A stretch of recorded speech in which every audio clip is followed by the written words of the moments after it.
Je vous demande tellement, les gars, pourquoi ce joueur est tellement sous-coté? Pourquoi ce joueur est tellement sous-coté? Voici ce que nous présente encore Valverde, Federico Valverde. Voici la masterclass que nous a présenté Federico Valverde en étant blessé. Le gars, c'est comme s'il a joué à 50% de son forme, de son état physique. Il a joué 50%, il n'a que récupéré que 50% de son état physique. Mais le gars nous a présenté un match de foot. Quelle passe millimétrée. Les gars, bienvenue sur la chaîne 7 Foot. Aujourd'hui, on va faire le début du match entre le Real Madrid et l'Atlético Madrid. Le match aller de la Champions League du 8e de finale, les gars. Les gars, regardez le match de foot qu'on a regardé, on a vu hier.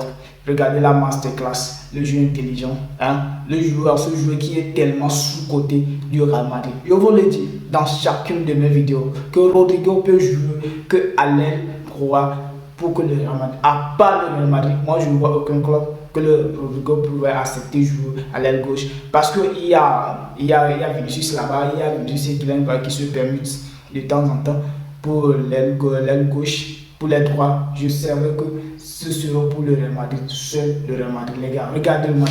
À la 4 minutes de jeu, la passe millimétrée de Federico Valverde. Mais le gars, il vient de sortir qu'à la blessure. Il n'est pas encore totalement guéri. Il n'est pas à 100% de son état physique. Mais le gars nous a présenté un match. Il nous a prouvé ce soir, il nous a prouvé hier soir qu'il est le capitaine, il est le leader, il est vraiment le leader dans ce match. Tant qu'il a porté le brassard, il nous a prouvé quelque chose. Qu'il n'a pas porté le brassard pour rien. Il est tellement rare que tu vois Federico Valverde faire un très mauvais match.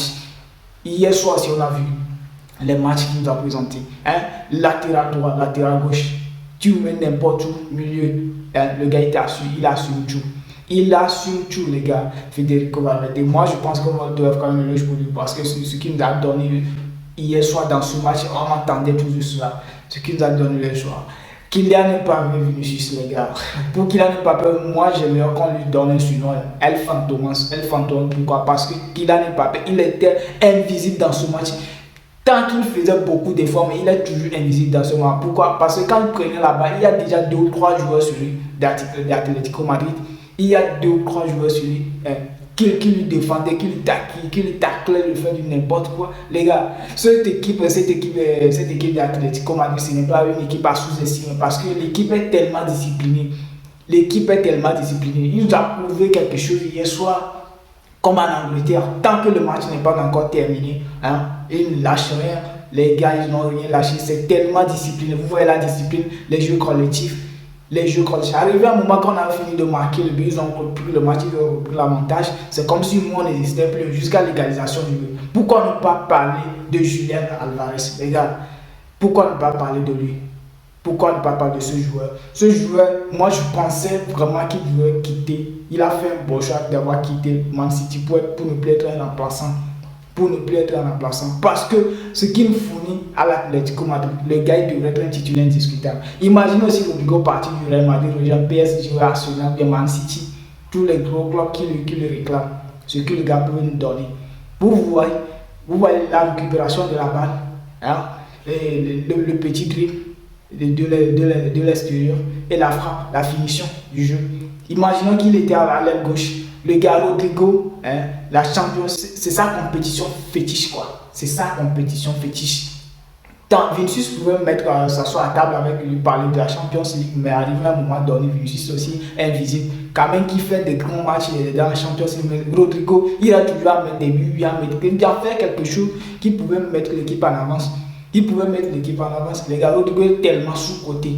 Rodrigo, il est tellement sous-coté. Chapeau à toi, Rodrigo. Tant qu'il y a le talent, le monde entier te voit et t'acclame toujours. Vas-y. Parlons de Vinicius, les gars. Vinicius est tellement. Il est un peu performant que Kylian Mbappé dans ce match, mais parlons des 2 joueurs. Kylian Mbappé, il est tellement invisible dans ce match.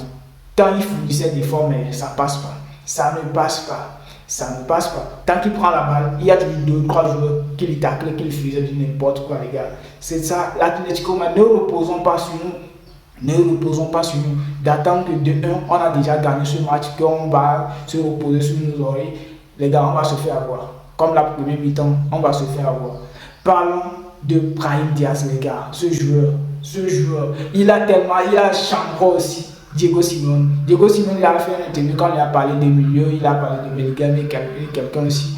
Mais quand on lui a posé la question de Brahim Diaye qu'il ne voit rien de Brahim Diaye qui pouvait faire quelque chose dans ce match, ou bien il ne serait même pas titulaire. Quand Brahim Diaye lui a prouvé, vous voyez la balle au pied, feinte, dribble au dribble du corps, vous voyez ce qu'il a donné, le but qu'il a marqué. Moi, il m'a juste rappelé Lionel Messi, quand même que je ne suis pas fan de Messi, mais j'aime bien le style de jeu de Lionel Messi. Brahim Diaye, ce qu'il a donné hier soir, le but qu'il a marqué. C'est tellement flou, quoi. C'est tellement flou. Qui pouvait penser qu'il pouvait marquer ce but, ce joueur? Qui pouvait penser que Brahim Diaye pouvait marquer ce but? Mais le gars, il a mis dedans. Il a mis dedans pour nous donner ce 3 points. Il a mis dedans pour nous donner cet avantage, au moins de garder un but d'avance pour le match retour. Brahim Diaz, chapeau à toi. Mais quand tu es sur le banc, on reconnaît ta valeur aussi, que tu es un joueur de valeur.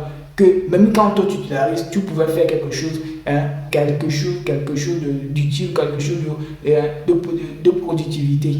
Chapeau. Parlons de Rudiger, les gars. Rudiger n'a pas fait, il a fait son match. Rudiger, il a fait son match à la défense, il était au top. Vous voyez les tacles, tout ce qu'il a fait. Mais parlons de Rodrigo et de Brahim Diaz encore, les gars. Dans la récupération défensive, ils ont aidé énormément la défense. Ils ont participé à la récupération de balles, les tacles. Ils ont intervenu dans beaucoup des actions pour les défenseurs. Ils ont tellement aidé la défense. C'est ça qu'on entend de ces genres de jeux. Ils ont prouvé même quand ils sont sur le banc, ils ont des valeurs, ils ont des potentiels de jouer, des matchs titulaires que seuls au Real Madrid ils pouvaient rester sur le banc.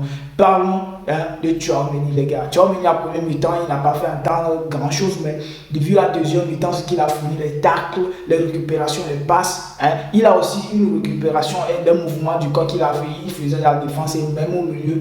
On ne peut pas en vouloir Tchouaméni. Il a fait un grand match. Et les remplacements aussi. Vous voyez, c'est les remplacements que Kalon se retire à faire. Il n'a pas mis Adagula dedans. Il a mis qui dedans? Hendrick. Parce qu'il arrive à un moment donné, quand Hendrick rentre, quand il ne marque pas, il crée des occasions. Il fait quelque chose d'utile, de productivité, de contribution pour de donner l'avantage à l'équipe. C'est ça qu'on marque chez Adagula. Je ne dis pas qu'Adagula est mauvais ou bien, je ne dis rien du tout.